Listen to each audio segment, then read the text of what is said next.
이번 시간에는 태양에너지의 생성과 전환과 관련해서 태양에너지의 핵융합, 그다음에 원자력발전소의 핵분열까지 한번 알아보도록 하겠습니다. 핵융합과 핵분열이 있는데 둘 다 핵자가 들어가죠. 핵이라는 것은 무엇인가? 공통점이 있는 거죠. 차이점은 뭐냐면 하나는 융합, 더해지는 거고 하나는 분열, 나눠지는 겁니다. 그래서 그림을 봐도 이쪽은 점점 갈수록 합쳐지고 있고 이쪽은 나눠지고 있죠.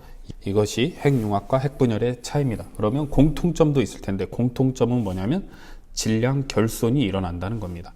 그래서 질량 결손이라는 건 뭐냐면 질량이 감소하는 거예요. 질량이 줄어드는 겁니다. 그래서 질량이 줄어드는 만큼 에너지가 생기게 되는 게 오늘 내용의 핵심입니다. 핵분열부터 보도록 하겠습니다. 핵분열. 여기에 보면은 수소가 있습니다. 수소라고 하는 것은 양성자 하나만 있으면 수소 원자 핵이 됩니다. 그래서 양성자가 6개 있으니까 지금 현재 수소 원자 핵이 총 6개가 있는 게 되겠고요. 과정을 보면 수소 원자 핵 2개가 합쳐져서 수소가 됩니다. 얘도 수소예요. 수소 다른 점은 중성자도 하나 있을 뿐인데 양성자의 개수가 수소인지 헬륨인지를 결정을 해줍니다. 그래서 총 6개가 나중에 헬륨으로 변하는데요. 그 과정만 놓고 보면은 이 수소 2개가 합쳐져서 얘가 될 때 양성자 하나가 중성자로 바뀝니다.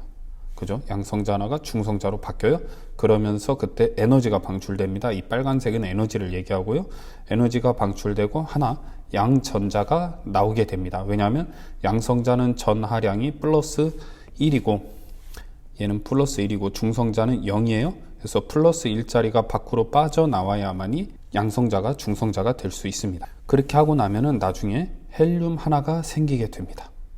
이 과정 중에서 수소 원자핵이 합쳐져 가지고 헬륨 원자핵이 만들어지는 과정이 핵융합인데 그때 나오는 건 양전자라는 거죠. 이 과정을 맨 앞과 맨 뒤만 놓고 보면은 수소 원자핵 6개가 있고요. 그 다음에 나중에는 수소 원자핵 2개와 헬륨 원자핵 하나가 있습니다. 결국에는 수소 원자핵 4개가 합쳐져서 헬륨 원자핵 하나가 만들어졌다고 할 수 있겠죠. 근데 헬륨 원자핵은 뭐가 있냐면 양성자 2개와 중성자 2개가 있습니다. 결론적으로 양성자 4개가 모여서 양성자 4개가 양성자 2개, 중성자 2개로 바뀌면서 결합이 됐다는 얘기죠. 그러려면 여기에 있는 양성자 2개가 중성자 2개로 변환이 돼야 되겠죠. 그래서 그 사이의 관계를 따져봤더니 양성자 하나는 1.0073이에요.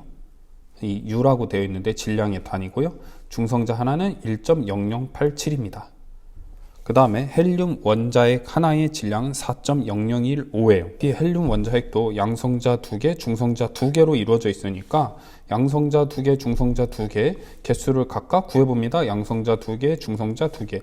양성자가 1.0073이니까 곱하기 2 하면 2.0146. 중성자는 1.0087이니까 곱하기 2 하면 2.0174. 이 두 개를 합하면 4.0320이 나옵니다. 근데 헬륨 원자핵 하나는 얼마냐면 4.0015예요. 무슨 얘기냐면 얘네가 합쳐져서 얘가 되는데 합쳐지는 과정 각각에 놨을 때가 질량이 더 크다라는 얘기예요. 4.0320, 4.0015 얘가 더 크다라는 겁니다. 구성 성분은 똑같은데 근데 얘네들이 합쳐질 때 무슨 일이 일어나냐면 요만큼의 질량이 줄어들었다는 거죠. 그 줄어든 질량만큼 에너지가 생기게 됩니다. 그 에너지를 계산하는 식이 바로 아인슈타인이 얘기한 E = mc 제곱이 됩니다. 여기서 E는 E = mc 제곱에서 M은 감소한 질량이에요. 흔히 질량 결손이라고 얘기를 하고요. 그 다음에 C는 빛의 속력으로 3 곱하기 10의 8승 m/s입니다. 이 숫자가 빛의 속력이 엄청 빠르기 때문에 조금만 질량이 줄어들어도 거기에다 빛의 속력에 제곱을 해버리기 때문에 에너지의 값이 굉장히 크게 된다는 거죠.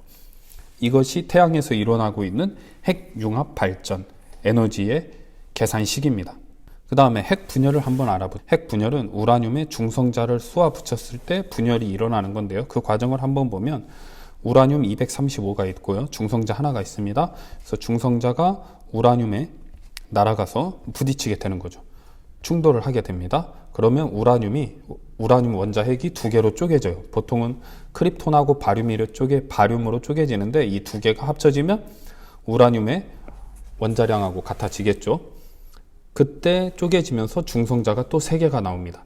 그럼 이 3개의 중성자는 또 다른 우라늄을 여기에 또 다른 우라늄과 충돌을 하게 됩니다. 이런 거를 연쇄 반응이라고 하죠.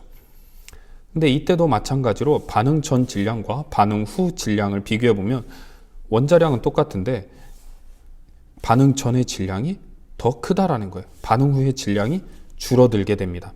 이때도 질량 감소가 일어납니다. 그 질량 감소는 고스란히 에너지의 형태로 나오게 되는 거죠. 그래서 핵융합과 핵분열을 다시 비교해 보면 공통점은 뭐냐면 질량 결손인데 그 질량 결손 일어난 만큼 빛의 제곱 곱해서 에너지 값으로 변환이 된다는 거예요. 결론적으로 질량이 뭐냐면 에너지가 될 수 있다라는 거죠. 반대로 에너지가 질량도 될 수 있겠죠. 그래서 이 질량과 에너지가 같다라는 걸 알아낸 사람이 아인슈타인이 되는 거죠. 그래서 핵융합과 핵분열, 하나는 원자 번호가 점점 더 커지는 쪽으로 합해지는 게 핵융합이고, 하나는 큰 원자 번호에서 작은 원자 번호로 쪼개지는 과정인데 그 과정 중에서 질량이 줄어든다. 질량이 줄어든 만큼 에너지가 생긴다라는 게 핵융합과 핵분열 핵심입니다. 그래서 핵분열은 꼭 우라늄이 아까 235번이었잖아요.